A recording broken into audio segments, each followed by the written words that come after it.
Assalamualaikum, bersama saya Tony dan kita ada di konten review kekinian. Kali ini saya akan nge-review ponsel ini yaitu Nokia 6310 2021 atau 6310 Reborn, karena ponsel ini dirilis tahun kemarin 2021 dan saya baru menyadari bahwa ponsel ini masuk secara resmi ke Indonesia, karena ketika rilis saya cari ponsel ini di Indonesia nggak ada. Jadi kalau kalian mau dapat ponsel ini, setahu saya kalian bisa membeli dari Amazon ataupun dari eBay kayak gitu. Nah, sekedar tips untuk teman-teman yang mau membeli ponsel ini di Indonesia itu, kalian akan mendapati beberapa harga. Ponsel ini sendiri saya beli dengan harga 780.000. Tapi kalau teman-teman searching di toko online, kalian akan mendapati harga yang 400.000, 500.000 sama di atas 700.000. Nah, untuk menentukan apakah ponsel ini asli atau enggak, jadi ketika saya cek di Dirjen Postel, ternyata ponsel ini itu dengan kode TA1400 dia diimpor oleh dua importir, yaitu Sinex Metro Data Indonesia dan Maju Express Indonesia. Harusnya nama salah satu perusahaan itu ada di label telepon ini. Nah, jadi kalau di HP saya ini dia diimpor oleh PT Sinex Metro Data kayak gitu. Jadi ini saya bisa pastikan asli. Dan kalau kalian belum yakin, kalian bisa ngecek emailnya ini yang ada di sini yang saya tutupin di email.info. Kalau di email.info munculnya Nokia 6310, berarti itu asli. Karena kebanyakan kalau kalian minta nomor email atau foto yang ada di sini ke seller, biasanya nggak akan dikasih. Kalau dia nggak asli, jadi dia nggak akan berani ngasih. Kayak gitu. Itu untuk memastikan apakah ponsel yang kalian beli asli atau tidak. Oke, dari packagingnya sendiri ini khas Nokia, jadi dengan bagian atas yang transparan. Ini mengingatkan saya dengan packaging dari ponsel-ponsel Nokia lain kayak Nokia 8000 4G. Ya, jadi ya bagian depannya transparan, jadi kita bisa ngelihat isi HP-nya. Dan oke, kita unboxing dulu. Jadi ini sebenarnya udah saya buka, tapi kita re-unboxing dulu. Oke.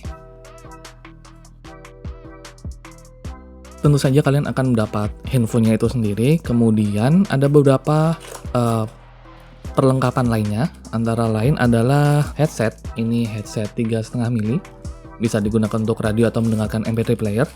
Kemudian ada charger micro USB dengan output 2,75 watt. Di sini, kelihatan nggak ya?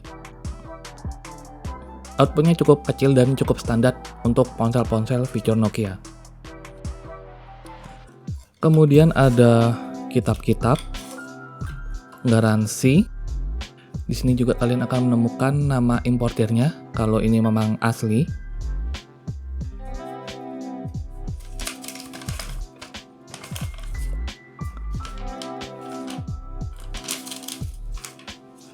Dan baterai berkapasitas 1150 mAh. Oke. Nah, jadi di handphone ini tuh menggunakan SIM yang gede kayak gini. Jadi ada dua SIM, tapi SIM-nya menggunakan SIM yang gede. Dan satu slot micro SD yang bisa dipasang hingga 32 GB dengan ekstensi FAT. Tapi kalau saya coba exFAT dia nggak akan kebaca di sini. Jadi harus diformat ke FAT dulu.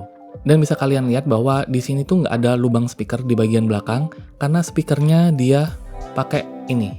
Earpiece-nya ini juga sekaligus loudspeaker-nya kayak gitu. Secara build quality, ponsel ini saya rasa cukup baik dengan kualitas plastiknya yang cukup solid dan kokoh. Dan kemudian saya suka stylenya karena dia menggunakan kayak dua tone gitu. Jadi ini bagian yang glossy, kemudian ini bagian yang matte-nya kayak gitu.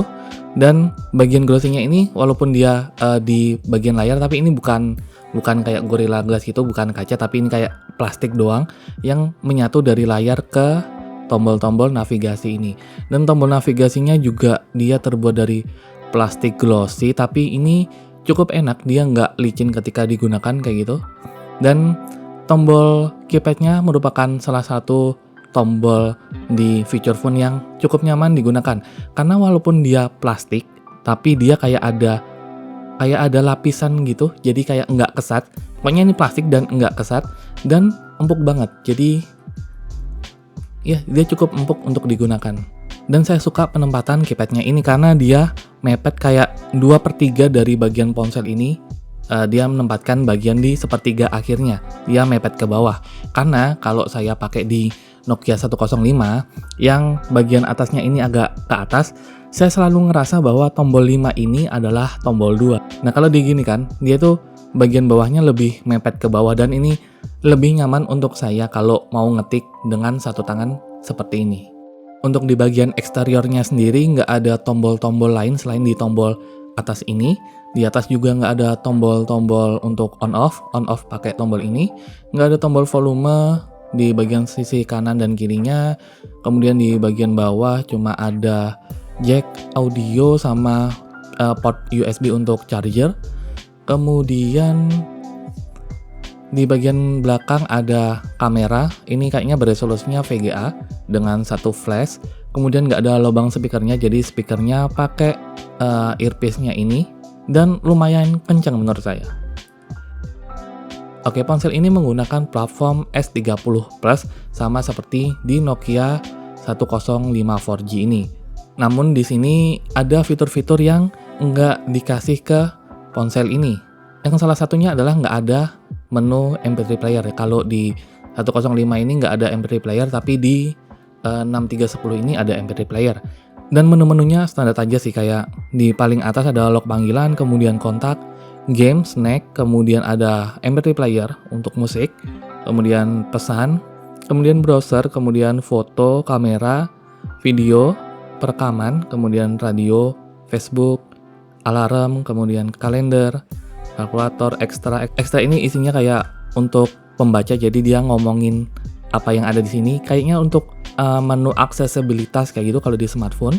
Kemudian lampu untuk mengaktifkan flashnya ini untuk menjadi lampu, unit converter, stopwatch, pewaktu, penghitung, pengaturan, kemudian ada file, kemudian ada game-game yang merupakan game trial. Jadi semua game di sini selain game snack di atas ini merupakan game trial. Jadi di sini juga ada game banyak lagi dan semuanya trial. Kalian hanya bisa mainkan selama 4 kali, ada yang 3 kali. Kalau kalian mau mainkan selamanya, kalian harus beli dengan harga 5.500 dan biasanya dipotong pulsa sih. Oke, HP ini merupakan HP yang resmi dirilis di Indonesia. Dan ketika saya mau nulis pesan di sini, sebenarnya kita bisa memilih untuk inputnya itu T9 predictive text. Di sini kita itu sebenarnya bisa memilih untuk predictive text-nya dalam bahasa apa. Kita bisa memilih dengan menekan tombol pilih, kemudian pilih kamus. Nah, sayangnya di kamusnya ini nggak ada bahasa Indonesia, adanya bahasa Inggris dan Mandarin, kayak gitu. Padahal saya kira ini karena dirilis di Indonesia harusnya ada bahasa Indonesia, karena untuk yang di Nokia 105 4G saya, karena memang ini nggak dirilis di Indonesia, jadi wajar kalau dia nggak punya predictive text dalam bahasa Indonesia. Adanya dalam bahasa Inggris, kemudian bahasa Arab kayaknya, kayak gitu. Jadi wajar kalau nggak ada bahasa Indonesianya. Tapi di sini sangat disayangkan dia nggak ada bahasa Indonesianya juga. Tapi nggak masalah sih menurut saya, karena dia ngetiknya itu enak. Dan salah satu hal yang saya suka dari ponsel ini adalah keypadnya yang empuk dan enak digunakan untuk menulis pesan kayak gitu. Keypad di sini merupakan bisa saya katakan adalah salah satu dari beberapa ponsel yang punya keypad ternyaman. Selain karena keypadnya ini empuk dan walaupun terbuat dari plastik tapi dia tidak leaking, dia juga ada di bagian yang enak dipakai untuk satu tangan. Jadi untuk kalian yang suka ngetik SMS atau mengoperasikan HP dengan satu tangan, HP ini cukup enak digunakan untuk satu tangan. Untuk kualitas layarnya sendiri sih saya pikir cukup standar. Dia menggunakan panel TN yang kalau dari samping masih cukup bagus, tapi kalau dari atas kayak gini dia akan kelihatan color shift. Dan dia menggunakan layar yang cukup besar, yaitu 2,8 inch. Sayangnya HP ini hanya menggunakan jaringan 2G, jadi ketika telepon kalian nggak akan bisa merasakan voice over LTE ataupun HD voice call. Di pemutar videonya ini kalian bisa memutar video tapi dengan file berformat 3GP, sedangkan untuk file MP4 kalian nggak akan bisa memainkan di ponsel ini.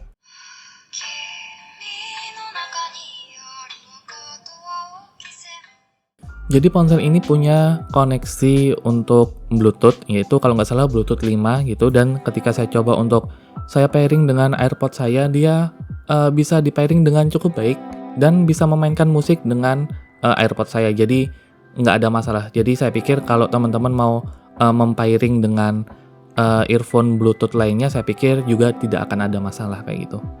Untuk MP3 playernya sendiri ini cukup standar untuk S30 Plus. Interface-nya sama seperti di Nokia 5310 2020, kayak gini juga. Sayangnya ini nggak ada tombol volumenya, jadi kalau mau teman-teman mau naikin volumenya pakai tombol navigasi ini. Untuk forward dan backward pakai ini. Dan suaranya cukup lumayan baik menurut saya.